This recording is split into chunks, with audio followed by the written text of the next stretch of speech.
Olá pessoal, tudo bem? A gente ficou um tempinho sem gravar os vídeos por alguns compromissos profissionais que eu tive, né? Mas a gente retoma agora os vídeos e o último assunto que tinha ficado pendente era a prótese de mama, que é a cirurgia plástica mais executada no mundo e no Brasil, né? Então a gente teve várias perguntas que vieram até nós, né? Nós vamos fazer 2 vídeos para tentar explicar melhor para vocês, porque foram muitas dúvidas. A primeira dúvida é da Leidiane Neves de Araranguá. Ela comentou que ela é muito magrinha e tem o tórax muito estreito. E ela acredita que, ela pergunta se a prótese redonda ficaria bem para ela ou não.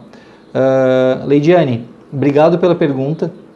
A gente tem essa dúvida todos os dias no consultório, os pacientes trazem essas dúvidas. A gente tem 2 tipos de prótese de silicone das redondas, que são as mais comuns usadas na prótese de mama.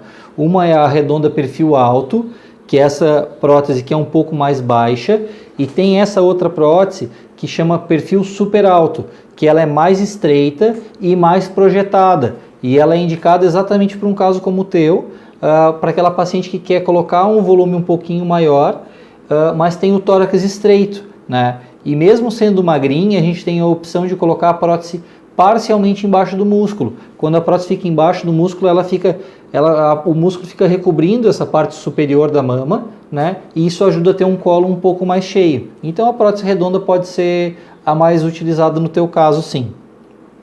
Tá? A segunda pergunta que a gente tem é da Vera Souza, de 13 de maio, que pergunta se no caso de a paciente tiver um câncer de mama, se a prótese vai atrapalhar no tratamento em alguma coisa assim.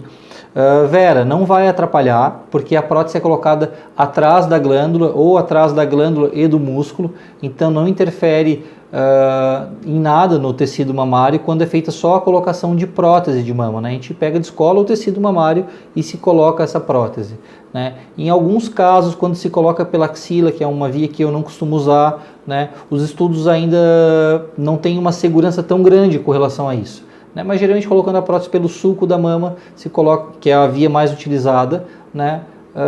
Não tem nenhum tipo de interferência com relação ao diagnóstico do câncer de mama ou mesmo o tratamento.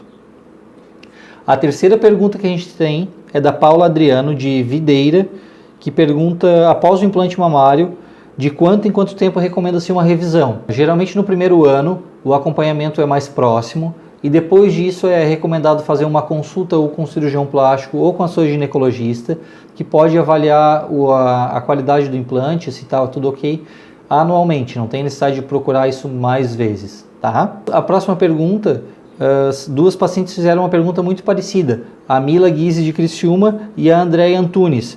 Elas perguntam com relação à indicação, quando é colocado embaixo do músculo, quando é colocado em cima do músculo e qual que eu mais costumo fazer. Na minha rotina de cirurgia, 80% a 90% dos casos eu coloco a prótese numa técnica que chama dual plane, ou duplo plano, em que a parte superior da prótese fica coberta pelo músculo e a parte inferior da prótese fica coberta pela glândula. Isso tem algumas vantagens, né? Algumas delas é a maior naturalidade no resultado, então o colo pode ficar cheio porque é uma prótese redonda, mas não fica com aquele aspecto artificial, né? Aquele aspecto de bolinha, isso a gente não tem nesse caso, né? E a prótese subglandular, ela é mais utilizada quando a paciente já tem mais mama, mas só quer preencher aquela mama que às vezes esvaziou depois de alguma gestação ou algum emagrecimento. Ela já tem bastante tecido mamário, mas ela só quer preencher esse tecido.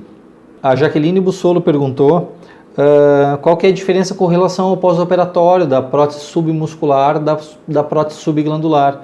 Não existem muitas diferenças com relação aos cuidados no pós-operatório. A restrição do movimento é parecida, que as pacientes têm que cuidar para não abrir muito o braço durante o período geralmente de 20 a 30 dias, depende de cada médico, né? E tem um mito muito grande que a prótese submuscular dói muito mais. As pacientes chegam no consultório e têm bastante medo disso, né? Mas geralmente durante a cirurgia a gente faz uma anestesia local, mais um bloqueio intercostal, quando faz a prótese submuscular, e geralmente os pacientes suportam muito bem. Claro que a dor é muito individual, então tem pacientes que têm um pouquinho mais de dor, tem pacientes que não sentem quase nada de dor, tem essa variação individual, mas os pacientes toleram bem uma prótese tanto a submuscular quanto a subglandular. Bom pessoal, esse é o primeiro vídeo com as perguntas que foram selecionadas para a primeira parte. Daqui a alguns dias a gente vai estar gravando um outro vídeo com as outras perguntas selecionadas para esclarecer ainda um pouquinho mais sobre a prótese de mama.